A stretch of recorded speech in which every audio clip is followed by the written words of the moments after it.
Apa kabar? Ketemu lagi di VOA Creative Talk bersama saya Naratama. Anda bisa mengikuti program kami ada di televisi dan juga ada di podcast VOA Indonesia. Banyak sekali mahasiswa ketika masuk ke kampus, kemudian begitu masuk kampus, masuk satu jurusan, kemudian ketika kuliah malah berbeda pilihan. Nah ini menarik sekali dan kuliahnya apa, tujuannya apa, tapi kemudian hasilnya malah menjadi seniman. Ini adalah salah satu tamu kita yang menarik sekali yaitu Anne Yasmin. Siapa dia? Kita lihat dulu.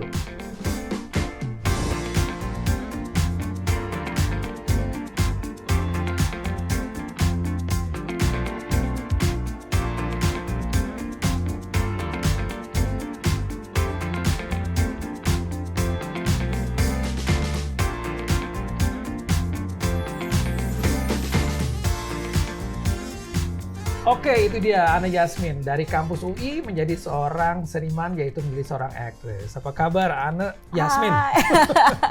Manggil orangnya apa nih? Anne atau Yasmin? Mine. Mine beneran? Beneran. Oh ya udah, selama ini manggil Yasmin. Nggak apa-apa. Aku punya ya nama panggilan ini kali ya, panggilan akrab. Waktu di kampus panggilannya apa? Mine. Mine. Iya. Di kampus panggilan Mine.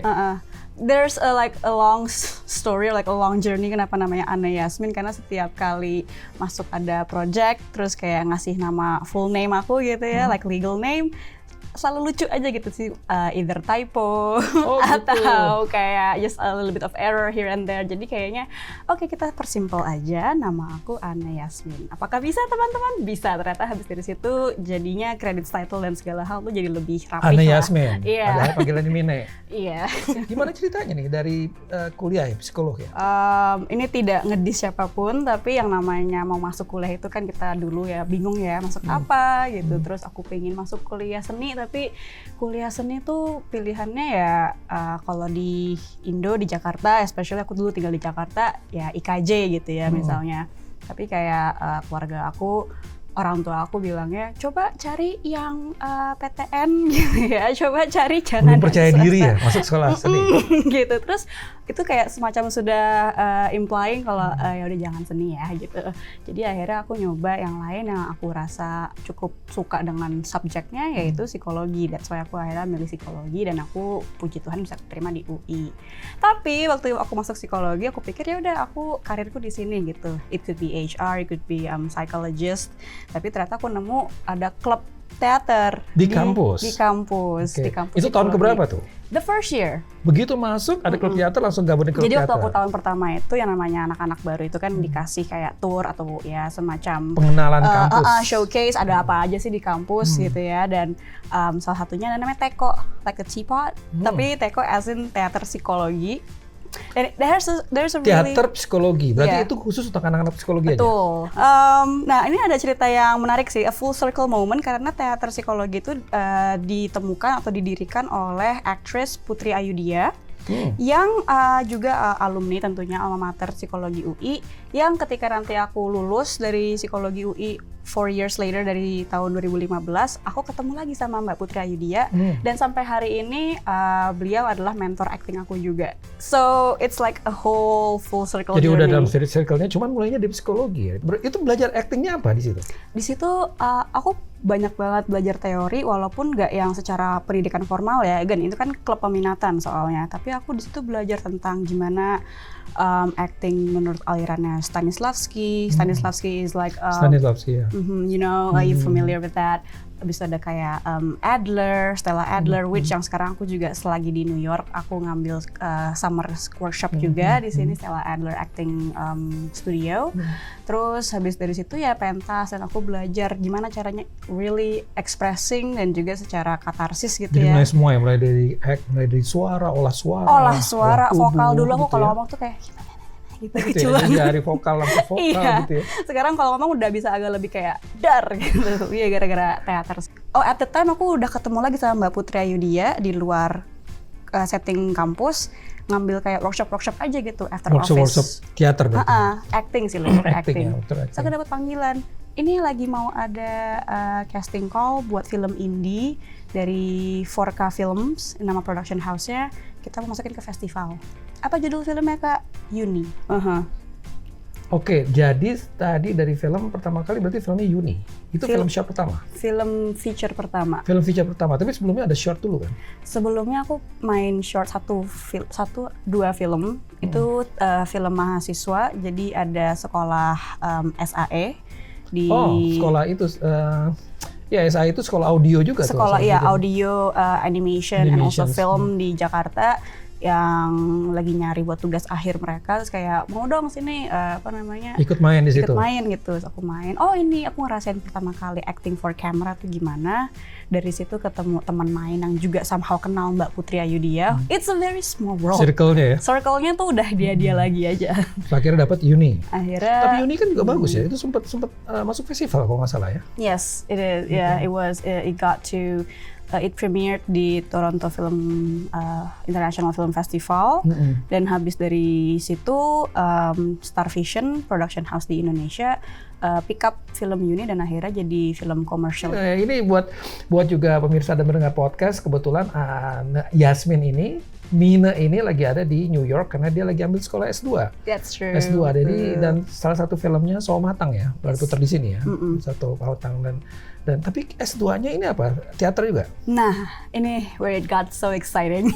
Karena aku udah ajak gitu ya, kayaknya panggilanku bukan di klinis gitu ya Mas ya, tapi aku pengen ngasihin S2 gitu. Akhirnya aku nyari-nyari di website, aku nemu lah ada yang namanya interdisciplinary program atau interdisciplinary study di New York University. Dan karena aku kemarin ngambil psikologi, jadi aku mau coba ngeliat, oke, gimana kalau aku implement ilmu psikologi atau ya aku applied psychology di performing arts, karena aku ya mediumnya di acting, performance, dan untuk social change.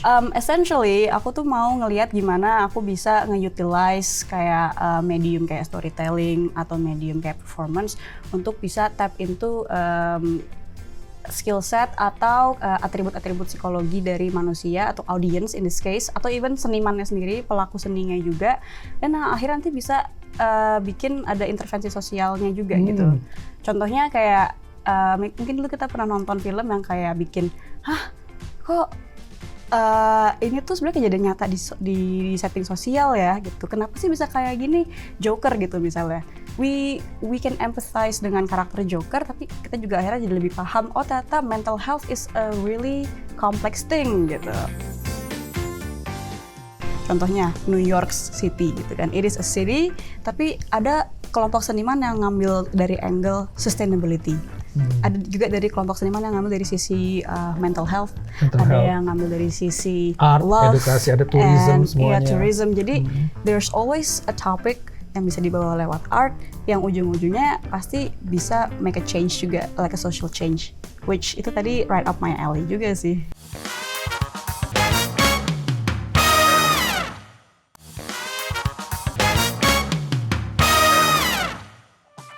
Ini kampus ini kan menarik ya. Jurusannya menjadi nggak jelas sebenarnya. Sudah desainnya konsep. Jadi ada konsep desain. Pokoknya ngambil kelas di sini dari sudut pandang psikologi akan bisa memahami juga dunia performing arts, kemudian social change dan semuanya itu ya. Apa yang paling menarik dari semuanya ini? Ini tuh kayak perjalanan juga ya Mas. As I'm speaking right now, bahkan kayak masih suka ngerasa, emang bener begini ya caranya ya? Atau emang harusnya seperti apa sih? Jadi ini kayak constant journey aku juga, walaupun kedengarannya kayak ya isn't that how life is, tapi really karena ketika aku masuk ke sini dengan sebuah proposal itu aku nggak expect kalau dia sangat bisa berubah haluan. Jadi bisa disesuaikan ya, sangat gitu. Bisa dinamis ya, sedinamis itu. Dan aku ingat banget satu hal yang diucapkan sama advisor aku adalah, ya sebenarnya kamu nggak bisa berusaha untuk meramalkan atau kayak melihat, kita nggak bisa pokoknya fokus itu saja, satu itu aja, dan kita juga nggak bisa langsung pengen merancang outputnya bakal kayak apa sih. That's not how art works gitu. Iya, karena art itu kan tidak ada yang rigid ya, tidak ada yang semua kan harus dinamis. It's art, it's like, dan sometimes juga sudut pandang orang berbeda-beda. Exactly. Sendiri, gitu, nah kan? Dan selama aku setahun di sini dan aku ketemu orang-orang juga, mau di kampus ataupun di luar kampus, dengan berbagai macam orang-orang di New York kan ragam backgroundnya macam-macam ya. Itu benar-benar kayak ngebuka pikiran aku juga sih Mas, kayak buka pikiran sebagai seorang psikolog dan juga sebagai sebagai seniman ya, dan sebagai seniman tuh emang kayak bukan end goal-nya sebenarnya mau dituju, tapi gimana ya prosesnya gitu ya. Dan kalau boleh jujur, aku dari kemarin, dari hari pertama nyampe sini dan udah ada grand proposal atau apa sampai sekarang di sini tuh udah berubah banyak banget sih Mas gitu. Yang tadinya mau nulis, mau bikin film gitu untuk tesisnya, sekarang aku kayaknya mau nulis filmnya dulu deh. Gitu. Berubah. Tadinya mau bikin film, sekarang berubah. Sekarang mungkin bikin film juga, tapi ceritanya agak beda dikit gitu, angle-nya beda dikit. Jadi it's always a constant change, dan sebagai orang yang mungkin kita sering ngerasa nggak suka dengan perubahan gitu, tapi ya no, it's actually a part of life juga gitu. Tapi latar belakang belajar psikologi ya, belajar psikologi manusia, bagaimana memahami orang itu berpengaruh nggak sih ke teater menurut I feel like itu ngaruh banget sih Mas. Karena sebenarnya bukan nggak semata-mata kayak pakai teori ini terus pakai teori ini, habis nanti bisa dipecahkan gitu masalahnya. Nanti mungkin dia personalitinya kayak gini, nggak selalu kayak gitu. Tapi aku ngerasa kadang aku jadi punya approach yang sedikit lebih mendalam, lebih empatis gitu kayak. Apa tuh? Bisa diceritain nggak? Approach-nya apa? Mungkin ketika baca skrip misalnya, baca skenario, itu kan ada karakter. Mungkin karena dengan ilmu psikologinya jadi bisa lebih masuk ke karakter. Itu gimana? That's true. Itu ada essentially kayak gitu juga sih Mas, karena kita di ilmu psikologi itu, at least aku ya, yang aku pelajarin selama aku belajar yang aku pelajarin itu adalah nggak pernah ada orang yang terlahir buruk, nggak pernah ada orang yang terlahir aku mau jadi orang jahat. Jadi kalau di film atau di cerita manapun, kita selalu punya tokoh yang protagonis, antagonis, ada yang baik, ada yang villain. Kita selalu kayak mengkotak-kotakan lah ibaratnya ya, bahasa gampangnya. Tapi kita selalu berusaha untuk belajar motivasinya orang tuh bisa kayak gini, kenapa, gimana, apa yang membuat dia bisa arrive to this point yang akhirnya dia di mata society cerita itu orang jahat gitu. Tapi kalau aku dapat skrip yang aku jadi pemeran yang tanda kutip jahat, aku nggak mungkin mikir menjadi orang jahat gitu kan. Aku pasti mikir motivasi aku tuh kenapa. Aku mungkin tersakiti, aku punya trauma tersendiri. Nah itu tuh yang akhirnya aku kayak jadi lebih bisa punya empati yang lebih gede gitu. Dan itu juga sebenarnya modal utama aktor juga sih Mas, yang aku pelajarin dari mentor-mentor aku gitu ya, untuk punya sesuatu yang kita bawa ke ceritanya dan akhirnya nanti ke penonton yang emang this is truth gitu, this is my truth gitu. Dan selama di New York ini berpengaruh nggak sih pada kreativitas, kemudian imajinasi? Itu sekarang acting kan, dan karena New York ini adalah kota seni. Bisa kerjaan nonton Broadway terus kerja. Aku suka banget nonton Broadway di sini gitu. Ya. Apa yang didapatkan dari kota New York ini buat aku ngerasa di New York itu tuh bener-bener ngeliat banget depan mata orang-orang yang datang ke kota ini tuh emang kayak mau mengejar cita-cita mereka, mau ngebentuk karir mereka, dan ini orang-orang yang sangat bertalenta atau yang emang sangat punya kegigihan gitu ya untuk bisa striving di kota ini. Jadi itu juga kayak yang namanya energi itu kan menular ya Mas ya. Jadi emang being in New York City ya, tadi nonton Broadway-nya, atau mungkin di lingkungan kampus, atau mungkin sama teman-teman aku di komunitas film. Aku tahu di even di komunitas diaspora Indonesia pun juga banyak kok teman-teman yang suka seni gitu ya, musik, seni rupa, dance, film, Broadway dan segala macam tuh jadi kayak saling inspiring juga sih Mas gitu. Jadi secara seni apa yang paling yang bisa jadi inspirasi di kota ini? One thing yang aku tangkap dan bisa aku jadi kayak one thing yang buat aku jadi kayak ngerasa bisa nih dibawa kemana-mana tuh karena there's always a story to tell. There is always story to tell. Di setiap sisi itu di setiap dimanapun kita pergi, kemanapun kita pergi, dimanapun kita berada, there's always a story to tell. Contohnya New York City gitu kan. It is a city, tapi ada kelompok seniman yang ngambil dari angle sustainability. Ada juga dari kelompok seniman yang ngambil dari sisi mental health, yang ngambil dari sisi art, love, edukasi, ada tourism semuanya. Tourism. Jadi there's always a topic yang bisa dibawa lewat art yang ujung-ujungnya pasti bisa make a change juga, like a social change, which itu tadi right up my alley juga sih. Aku berusaha untuk selalu ingat ini juga reminder ke diri sendiri ya. Networking berusaha untuk tetap stay on the top dan tetap tampil tapi live your truth. kalau emang ujung-ujungnya jadi berasa this is not me, ini kayak faking gitu ya nggak apa-apa, nggak usah, pasti akan ada jalan yang lain kok. Kenapa? Karena yang namanya networking tuh nggak sebatas berapa banyak followers, nggak sebatas berapa banyak konten yang di-post, tapi juga how are you checking up dengan orang-orang yang kerja di industri yang sama.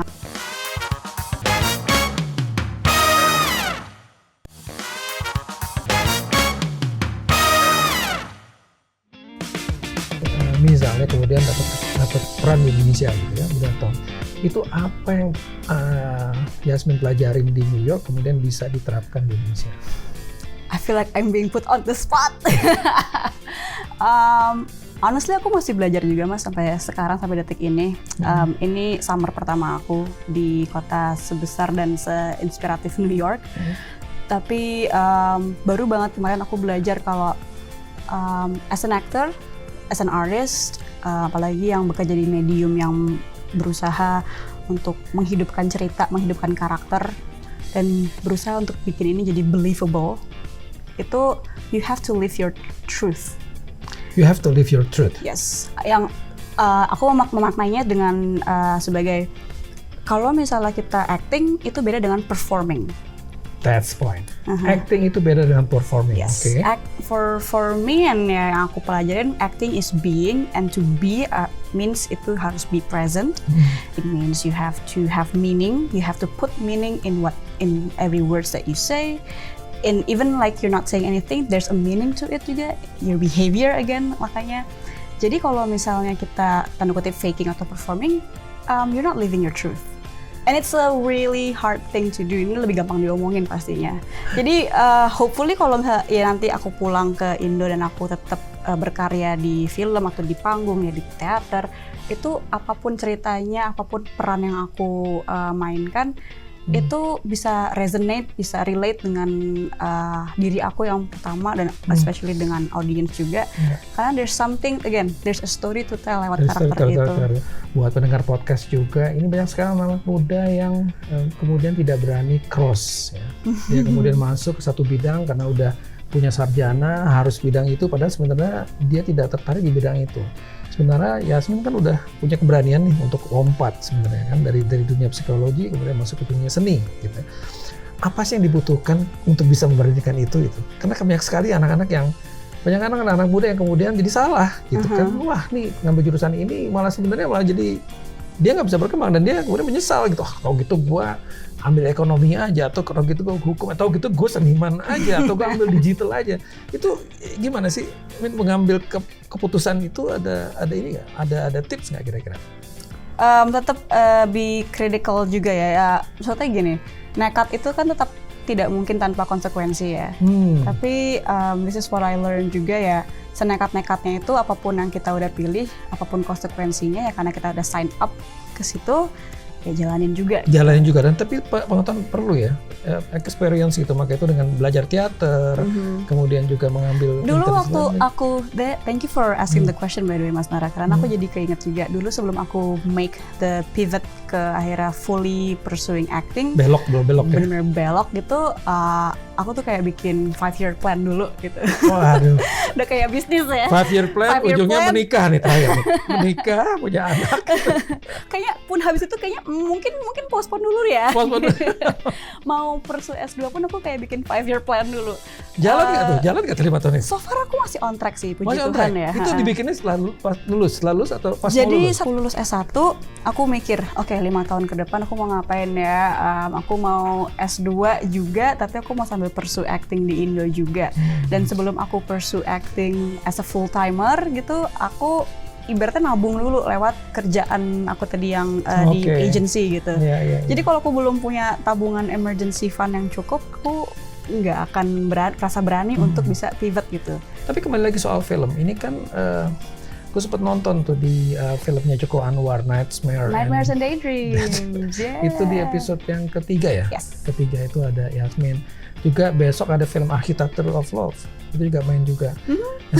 Banyak orang bertanya gimana sih caranya supaya bisa dapat tempat gitu ya, maksudnya itu apakah networking kah ataukah harus bagus sosial media? Ini kan sekarang lagi rame di sosial media juga, harus saling narsis di sosial media. Itu harus apa sih supaya bisa bisa artinya orang ini ya, artinya supaya kita keberadaan kita, skill kita didengar gitu oleh industrinya sehingga bisa saling menyapa dan bisa berkesenian bersama gitu loh. Yes, networking. Yes. Networking nomor 1, Yes. networking. Oke. Dan Networking nomor arti apa nih? Networking sosial media atau harus sering tampil, harus sering ngumpul atau gimana? I feel like it's both karena tapi ya again aku berusaha untuk selalu ingat, ini juga reminder ke diri sendiri ya.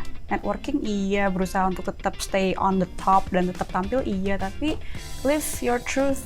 Kalau emang ujung-ujung jadi berasa this is not me, ini kayak faking gitu ya nggak apa-apa, nggak usah. Pasti akan ada jalan yang lain kok. Kenapa? Karena yang namanya networking tuh nggak sebatas berapa banyak followers, nggak sebatas berapa banyak konten yang di-post, tapi juga how are you checking up dengan orang-orang yang kerja di industri yang sama? How are you dengan bener-bener interested dengan kehidupan orang lain dan emang mau ya atentif gitu ya. Dan itu yang aku lagi coba explore juga di sini. Aku ngambil kelas acting walaupun lagi summer season gitu ya, kayak nggak ada sekolah, tapi aku tetap ngambil kelas acting, ketemu juga orang-orang di industri yang punya interest yang sama.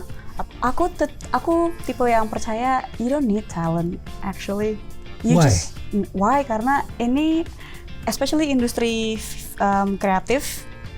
Aku hanya bisa represent untuk di film, teater dan sebagai aktor ya. At least karena itu pekerjaan aku. Ini adalah industri tentang resiliensi sih Mas, menurut aku. Interesting. Ya, karena you can be in this industry for like 5 years, tapi kalau misalnya hanya mengandalkan tadi talent dan akhirnya kayak mengandalkan apa, well, I don't know, like any other value tapi bukan resiliensi, you're not gonna last long di sini. Ketimbang orang-orang yang emang mau work for it, yang mau get up from the mat, jatuh, bangun lagi, di reject 1000, keterima cuma 1 project, bangun lagi, mereka akan lebih sustainable di industri ini. Ya? They're tougher. Lebih tougher. Yeah. Yang lagi yang terakhir itu, ada nggak sih tips buat anak-anak muda ataupun mereka yang ingin berkarir? Be curious sih Mas. Be curious karena ngerti banget rasanya untuk kayak di awal gitu ya, mungkin lagi di tahap awal, mungkin baru lulus dari S1 jurusan seni gitu misalnya ya, atau mungkin baru mau masuk ke kuliah dan mau bingung mau ngambil jurusan apa, mungkin ngambil seni or anything really, tapi just be curious, approach anyone, approach everything itu dengan rasa ingin tahu gitu Mas. Dengan rasa ingin tahu ya? Karena I feel like dari situ itu bisa bawa kita kemana-mana sih. Thank you banget Yasmin, Thank you, Yasmin, Mas Nara. panggilannya Mine. Silahkan kalau mau ikut mau follow Yasmin, ada di sini Instagramnya dan juga boleh kan kalau yang model boleh ya. Please boleh. do. Ada di mana ya? Instagram ada? Di Instagram ada yang namanya tadi ya, harus tetap eksis, jadi tetap eksis, semuanya ada di sini. Semuanya ada, Di jadi sini. silakan langsung kontak ke Ani Yasmin. Itu dia tadi obrolan kita di Creative Talk, mudah-mudahan bermanfaat untuk kita semua dan bisa menginspirasi kita semua untuk tetap stay kreatif. Sampai ketemu, bye-bye.